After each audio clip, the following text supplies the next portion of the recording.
Hey guys, I'm Rick, and that is One Big Pile of Bricks with our amazing guest, Stuart Harris. Woo! Lego House Master Builder. That is correct, yes. So, talk to us about the process of you becoming the Master Builder for Lego House. Oh, yeah, that's a good one. Straight out the gate. I've been with the Lego Group for 20 years. Wow. This is my second tour of duty, if you like. Oh, cool. So I originally worked for Legoland back in 1993, my first Lego job, and I joined as a model builder when the Lego Group decided they were going to have their first park outside Denmark. Yeah, cool. It's going to be in Windsor. So I joined as a model builder there and worked on that park, building the models for that one, and that takes about 3 years. And then I moved to be an assistant art director on the next park, which was Legoland California. So oh, cool. I moved out to California to do that park. And so when those two parks were done, I thought, okay, I'm going to take a break. And, yeah. So I took a few years off, got a lot of therapy, and was ready to return back to the... Lego's a great company, Lego's. Yes. So I moved to Denmark in 2008, oh, cool. And I joined a team developing touring shows and events, so a lot of hands-on sort of brick experiences. So with that kind of background, and then I heard about this project called at the time it was called the Lego Brand House, and so I felt actually this was where all my background was leading to. It felt like, this was destiny for me. So I applied to join the Lego House as it became, and I joined in 2013. So cool. About 4 years before we opened the house. So basically at that time it was a sketch on a piece of paper as to what the architecture was going to be like, but beyond that we didn't know what was going to go inside the house. So I was part of the design team to help shape the experiences in the house, but because of my background I had a special focus on the Lego models that were going to go in the house. So that's you see some of the big sort of iconic models that we have in there. So that was kind of my special thing. So I was part of the project to develop and build up and open the house, but beyond that, we hadn't really discussed, is there an opportunity beyond when the house is open? Yeah. Am I going to stay with the project and so on? So, but I decided I really wanted to be part of the operations of the house once it was open, to be part of that. Because like the Legoland parks, I built them and then you leave. As soon as they open, you leave and you move to the next thing. Yeah. And I really wanted to have sort of an understanding what it was like to be part of the operations of the house beyond that. So we actually, with the manager and other people in the leadership team, we kind of evolved and developed this role called the Lego House Master Builder. So basically I'm responsible for the model content in Lego House.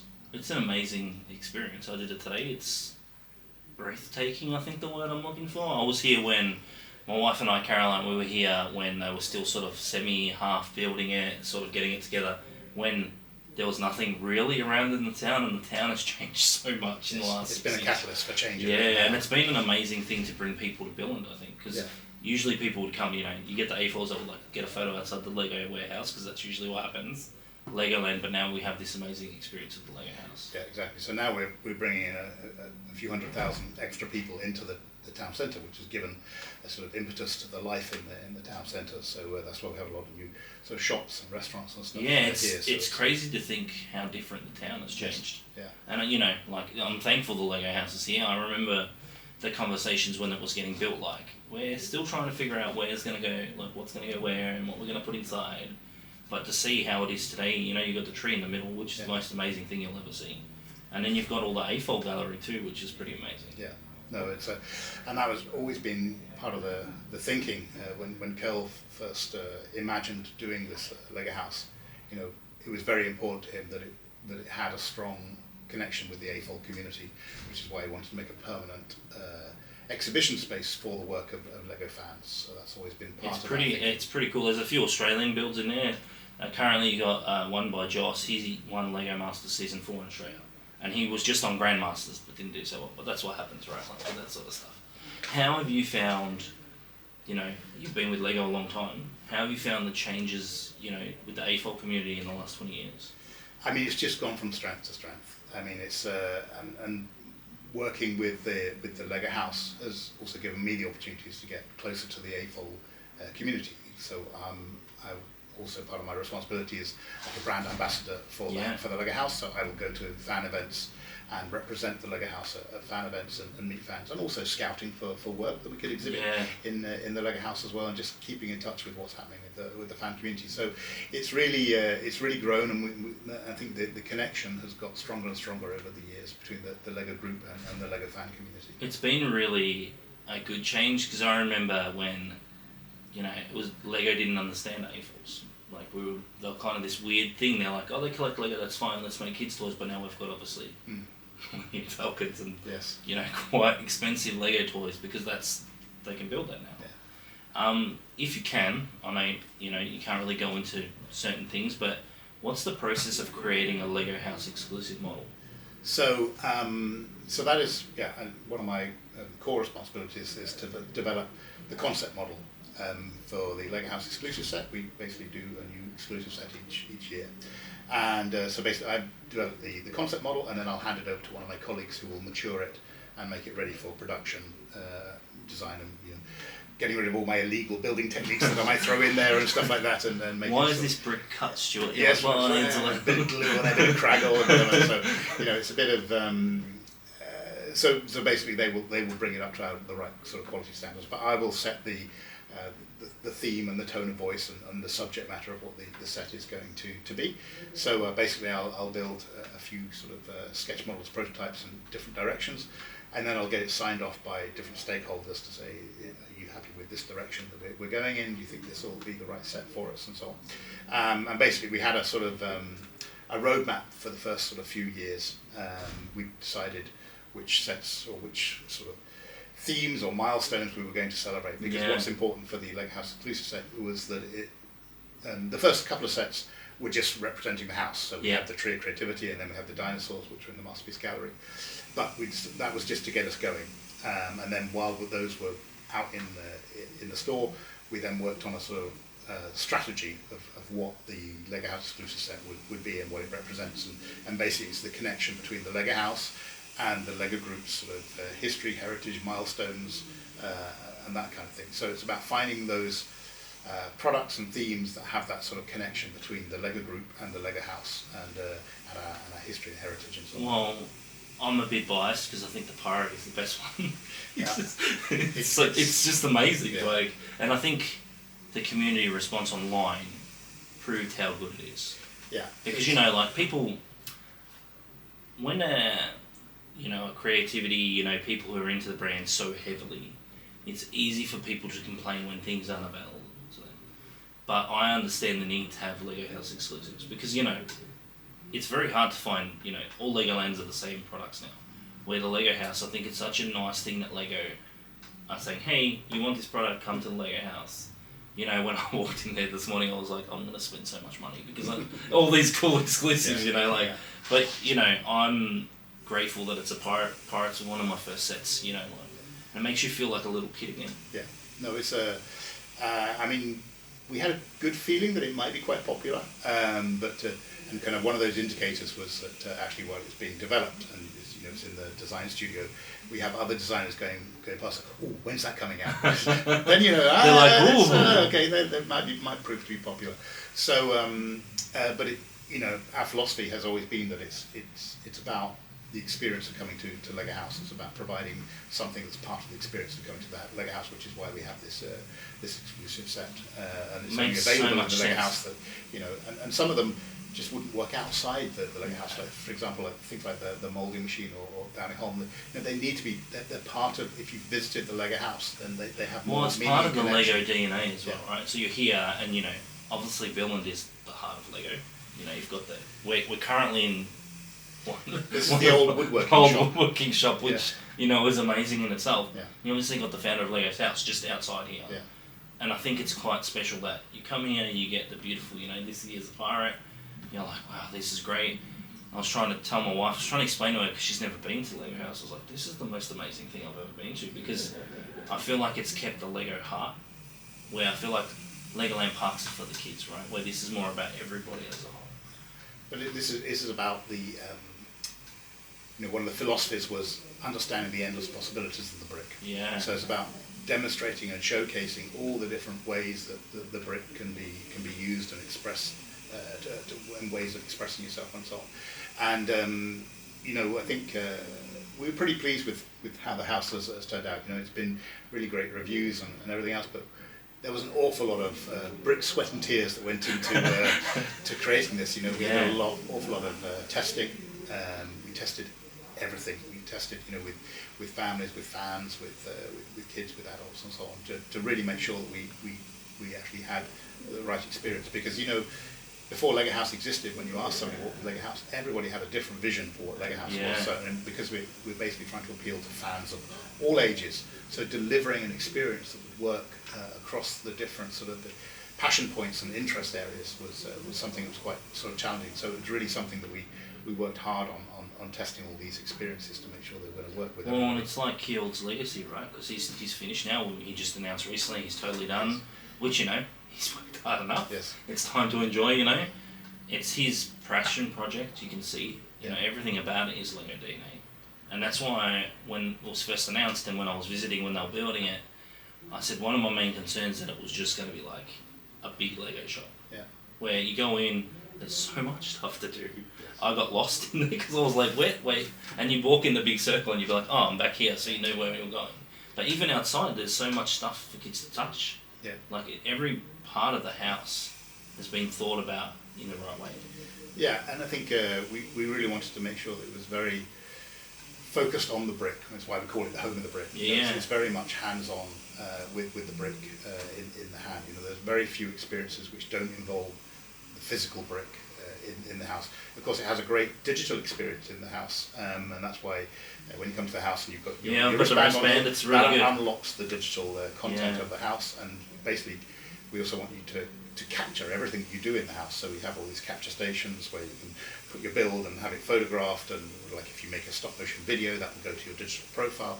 So when you leave the Lego house, you can share and reflect on what you've done, which is also part of the learning through play journey. It's really cool because Lego and digital sometimes don't gel well together, and we've experienced that. We've had like Nexo nights and a lot of things that sort of haven't really clicked that well, but the Lego house experience is so smooth. It's not like glitchy. You go in, everything, like the staff are amazing. There's not not anybody upset. It's just like it makes you feel like you're actually home, if that makes sense. Yeah, and it's and the digital experience needed to be not a novelty factor, but it needed to be meaningful. It needed to amplify the experience, not just be a bolt-on kind of thing. Yeah. So it was very, we thought very carefully about the digital experience that you have on top of the analog building experience in the house, and expressing that in lots of different ways. So you obviously started on the project before it was even a project, and it was probably a secret project before they were even talking about what they were going to do. How have you found bringing the idea of the Lego house to life, that whole process and that whole line? Yeah, I mean, I think it was one of those ones where we, the Lego group has its motto of the best can get forgot, meaning only the best is good enough. Yeah. And I think we tried to live up to that, because very often we would design experiences and we think, yeah, that's great, we're done, let's move on to the next one. But we would then go back and reflect and look at it and say, could we do any better? Could we do better? And very often we say, yes, we could. So we'd rip up the plans and we start again. So we really revisited everything many times, really to try and deliver the best experiences. And then, like, every aspect, even the mini chef aspect, I was like, the guy I was like, oh cool, you build it on the pad and you slide it in. It's such a clever experience that it makes you want to keep coming back. Yeah. Because there's so many different opportunities, like... And we really want to make things as unique as possible in the house. So of course things like the mini chef, where you build your meal, so each brick represents a different component of your meal. So whether it's chicken or vegetables and all that kind of stuff, you put your bricks together to create your meal, scan it, and it goes off to the kitchen and stuff. It's just, and then watching the robot machine bring it down, it's just there's so many videos online if you wanted to watch it. It is just it's so clever. And it makes you feel like, that little kid that's like, this is like the future. Yes. It's like that novelty, like, oh, this is amazing. But we want everyone, whether you're an adult or an older sibling, whatever, we still want everybody to have a great time. And everybody to find that. Like, you could hear the teenagers being like, and teenagers are very hard to please. Yes. And you could hear them with their parents like, this is pretty cool, like, because you get to slide it in and select your meals. I think it's great what you guys have done with the Lego house and how it's progressed. What is the, what is the process of, going through and making sure everything was perfect for the Lego house, because it's kind of a perfect experience. Yeah. But I think that's been about the extensive testing we do. Yeah. And of course, I think, because we didn't really know what a Lego house was, we had no benchmark to start with. So because there's nothing to compare it against, right? You're like, what are we going to do? Is this going to be an indoor theme park? Is this going to be... Yeah. And just to see everybody's fan creations. Yes. And you get the opportunity to obviously go scouting, because that's what it's about, right? Because to have the fan creations changing makes it a different experience all the time. Yeah, and it's about keeping it fresh and relevant. It's something we're constantly focused. We basically think of the house as never being finished. So we're continually revisiting the experiences and how can we lift them? How is there any new technology we want to incorporate? Yeah. Are there any new themes out there that we want to sort of bolt onto? Is there any sort of trending things that we need to be sort of aware of and stuff? So we're constantly looking and revisiting all the experiences and going around and just saying, okay, when we go to other experiences as well, is there anything we can learn from that we could actually make sort of a Lego house version of something? So it's about constantly checking and looking at it and not sitting back on our laurels and say, yeah, done the Lego house, what do we do next? Do you think your experience working in the Legoland parks helped with the experience of the Lego house? I think probably, but of course, while developing it, we were reaching out with all the different partners. So the whole Lego ecosystem was kind of brought in at various points to review and give input and stuff like that. So of course, having personally had that experience, of course, it always helps to have a first-hand experience. But we still stay in regular contact with the Merlin group, sharing what we're doing, and they're sharing what they're doing, so we can make sure that we're well, and it kind of helps now the Merlin group is part of the family. Yeah. It's been nice to have it back. Yes. And you definitely. can sort of see the changes at the parks that, it's starting to get better, and things that they're changing, things and more staff, and you can see it's nice for the family to have control again. Yeah. Because, they love the brand so much, and you can see that with the Lego house, and everything that's in this town is so, Lego is so loved because it's the biggest brand in town. Yeah. It's just amazing. How was your first day opening the Lego house? Were you nervous? It was just kind of a blur, I think. It was just... it's because you are like the rock star of the Lego house, right? Within a very small niche group. Sorry. More of a CDE celebrity, I think. But it was... I still vividly remember the day, of course.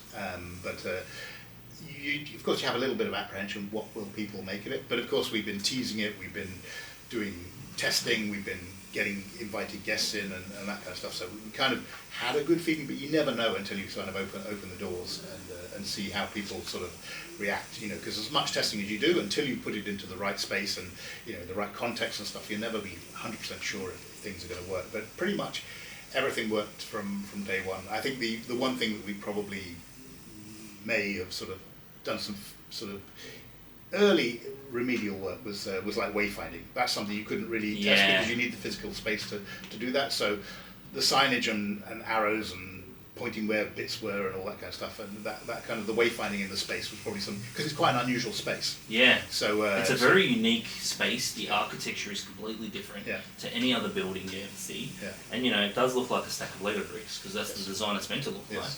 And I imagine it would have been incredibly nervous building this amazing structure for the family because it reflects on the family, right? Yes. But the Kel and the rest of the family, they've been very, very involved throughout the process. And actually, Thomas, now the fourth generation, he's also still involved with the house in terms of staying in touch with it and having the regular sort of contact meetings on what we're doing in the house and what we're focused on and that kind of stuff. So it's nice that Thomas is involved because I know that when Kjell's walked away, we were all like, oh, because Thomas is a big part of the business, but he hasn't. You don't really see him as the face, but now he obviously is the face, right?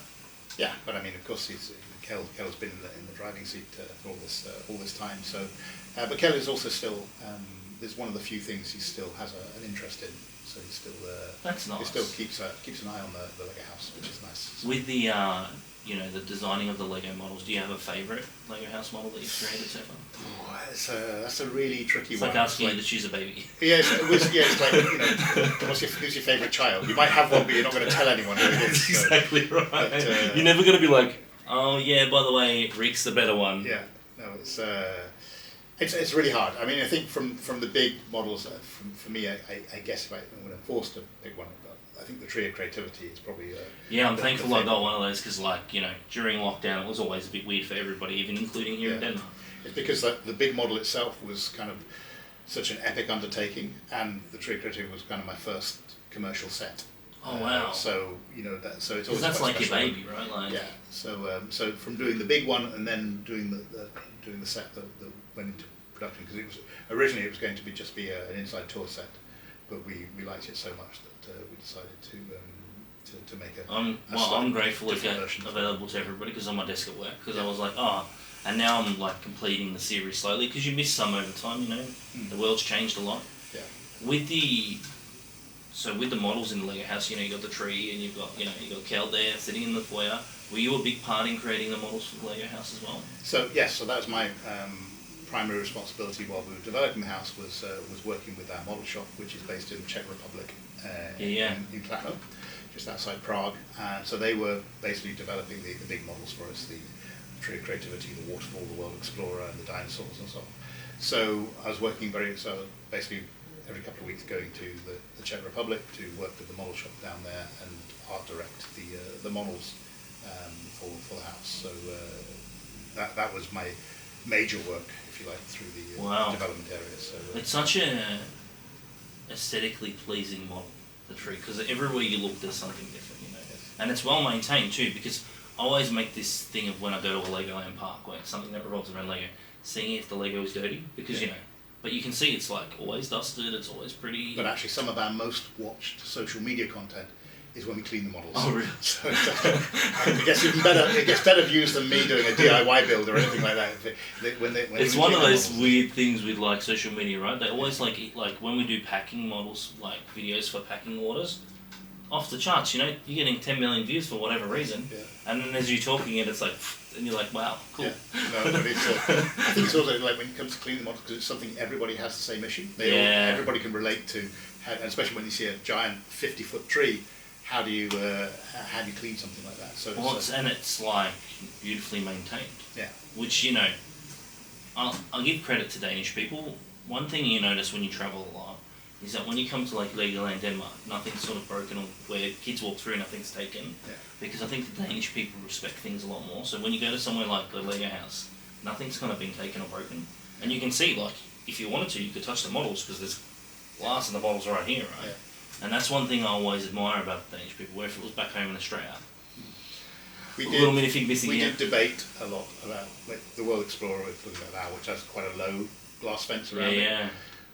But the difference between looking at a model through glass and being able to sort of look over the fence and see the details. And see all the like little and things. The photographs are much better quality when you're taking pictures of stuff. We decided, okay, we'll take a little bit of hit on the maintenance because things will happen, but we'll deliver a much better experience because you can really get immersed in the models. So it was a deliberate decision. Yeah, when I first walked in, I was like, oh my god, look at this model, and because it's like, it's there. I was like, oh wow, and I was just watching kids interact. They were just looking over and then run away and building. I don't know what the area is called where you can build like a crazy monster and he dances on the screen. Yeah, the mood mixer. Yeah, and you see like kids just going crazy. It's such an interesting concept to be like, let's put this in there, and then there's obviously the fish section. Yeah. With that side of digital stuff, what was the process of getting the digital aspect in there without affecting the brick too much? So it was interesting because first we had the fish designer. Mood Mixer came after that. Mood Mixer was the first completely brand new experience where we took the old experience out and put a brand new experience in, not just redressing it or anything, but put a brand new experience in. So that was the first sort of one that the whole sort of design team worked on, brainstorming and developing that. Actually through the COVID time, so it was a bit difficult to develop it, but we managed to get through that. And but we could see from like the fish designer how magical it was. Just even putting one brick in there, it's just and so seeing cool. it come to life. Yeah. So and the reason we put in Mood Mixer is because each of the different zones is linked to a different learning competence. Yeah. So the green zone is about social development, red zone is creativity, blue zone is cognitive or problem solving, and the green zone is social development. The yellow zone is about emotional development. And the experience we had there before, we felt, although it has kind of some emotional kind of connotations to it, it wasn't really a learning experience. So we really wanted to deliver something which was much more closely aligned with the emotional competence. So that's why when they dance and perform your models, you choose a different emotion for them. So it's a much more direct link to emotions. It's such a clever, because I know that the spaces have changed, and the Lego house recognising that we need to update things is amazing, right? Because you don't want people coming year after year and it being the same thing, because people sort of lose interest, But changing it up, and that food mixer thing just made me laugh so much, because it reminded me of the old school mixers that Lego did. And I was like, wow, this is really clever. And you could see all the kids being really happy. Yeah. Because they can build the craziest little monster inside it. Just even the simplest thing we'll bring it to life. Yeah. We'll add arms and legs to it, and it immediately expresses an emotion. And I think that was kind of one of the nice, sort of little surprises was how appealing it was across generations. So seeing little kids and sort of granny, granddad, whatever, all dancing and smiling and laughing at the I was watching an older gentleman. I won't call him super old, but he was an older gentleman, and he was sitting down, and I was just admiring him, because I like to watch how people interact with things, especially of the older generation, because computers can sometimes be a bit difficult. I was watching him sit there for like 20 minutes, build this little creature, and I watched his reaction when it went in the machine. And it's so nice to see older adults appreciate what they're doing, especially because when sometimes the grandparents feel like they're being dragged along and stuff. Where here you can feel like everyone's included. Yes. You got the mini chef where all the family's included, and then you go to that. I just think you guys have done an amazing job. I think the other thing about the Moon Mixer is we deliberately targeted it by saying it's a mosaic build. So basically anybody can do a mosaic. Yeah. So just buying 1x1s and 2x2 bricks together and creating some kind of motif or whatever, and just adding eyes and mouth to it, suddenly you've created something sort of tangible and quite sort of real. And then the magic of bringing it to life and seeing it dance and perform is just really kind of like it is magical. It really it surprised me, because I'm a bit like another theme park attraction, you feel like that. But when I walked in here, I was like, every aspect of the Lego house has been thought out properly. It's not rushed. It's like such a great experience. There's so many things to look at.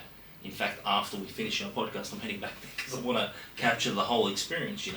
And that's the best part about the Lego house, is that when you've come early, you can leave and come back and scan your band and get back in, which I think is amazing. Yeah. Because I was asking the poor girl, I'm like, am I allowed to come back in? She's like, yeah, it's fine. I was like, oh.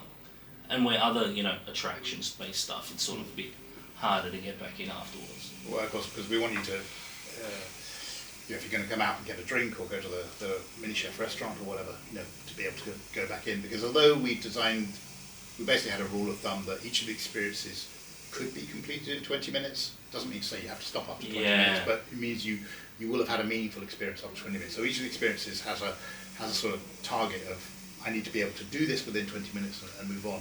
Because indoor experiences have a certain time limit of what generally people expect, but so many people will stay there all day. Well, and also too, I find it fascinating. I like watching, children interact with things, because the way the world is, children's lifespans are getting short. Not lifespans, mental spans are getting shorter and shorter, because they're trying to look at everything. And in there, you're just seeing the kids just so involved, and they feel like this is a great thing for them. And you can see parents are super happy, because I was watching parents not be on their phones for a change. Usually when you go to those kind of places, parents are like... Yeah, we try to sort of discourage the phone use as much as possible. So, and also you'll notice on all the benches and so on in the house is that they at the end of the benches you'll find little pockets filled with bricks. There's bricks everywhere. Wherever you were in the house, we wanted you to only be an arm's length away from bricks, because you subconsciously pick up bricks. You don't even notice you're doing it, and you'll start putting them together. And you start sort of suddenly find yourself engaged and building. And that's what was happening with me when I sat down and I was like, there was bricks there, and I was just watching and I was like, where did I get the bricks from? And then there's just piles and piles of them everywhere, which I think is a great thing, especially in the waterfall section. I can imagine the weight of some of these models, because they're not small models. No. Especially the tree, the amount of internal structure to get that thing built in the centre. Just the bricks alone is around 10.5 tons. Just in bricks. And you think Lego is not a heavy product until you're doing it in big quantities, right? And then it's a heavy product. Yeah. And then you got structural steel in there as well, because you have to. Yes. Like, So it's to me, about that's 21 tons in total. So. Wow, that's so good. Have you enjoyed seeing the Lego house change over since it's opened, and seeing the changes? Absolutely. I mean, it's and it's one of the sort of luxuries that I have in the job that I do, is that I get to see firsthand people experiencing your work. Yeah. Like if you're a designer and you design a set, you don't get to see every child open that set and play and enjoy it, because you get to see some of them. But you know, I can walk into Lego house every day and just see people enjoying an experience that we've created, which is fantastic, and see that firsthand. And even outside, you have things like, and every level there's a little outside section. Yes. Because kids like to run around outside and play and jump on things. And I noticed that when you look up, you can see the big Lego studs in the ceiling. Yes. Which to me is amazing. So that's in the Masterpiece Gallery, and actually it's designed to look like a 2x4 brick. And actually it was when we first designed the house, or when Bjarke Ingels, the architect, first designed the house, it wasn't a brick on the top of the house. But because we've been involving the fan community throughout its development, when we showed the plans for the house to the fans, one fan feedback was that, well, if I was an alien, how would I know this is like a house? You need to put a big brick on the top. And Bjarke loved the idea of changing that. So we changed that proportion to that room to make it a giant 2x4 brick.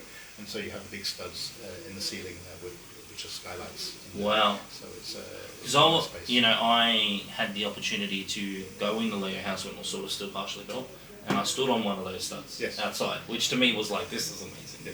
And everyone who's been there, and I know like Brian, Brickman from Australia, we've all had that, like, I feel like a big kid, like in a big Lego house, like. And no matter how old you are, we want you to find your inner child. It is so good. Well, firstly, I wanted to say thank you for your time. I know it's been a weird time to try and connect with everything that's happening. I appreciate you making time in your extremely busy schedule for me and coming to visit your amazing studio with all the things that I want to touch, but I shouldn't. Like, I was like trying not to knock anything over. I was like, don't touch it, don't touch it. Yeah. But I think, thank you, I should say. I appreciate your time. Hopefully I get to see you again soon. Like, yes. You'll be here forever, hopefully. That's the plan, right? Hopefully. Well, thank you, Stuart. Master Model Builder of Lego House. Thank you so much. Hang on. You guys.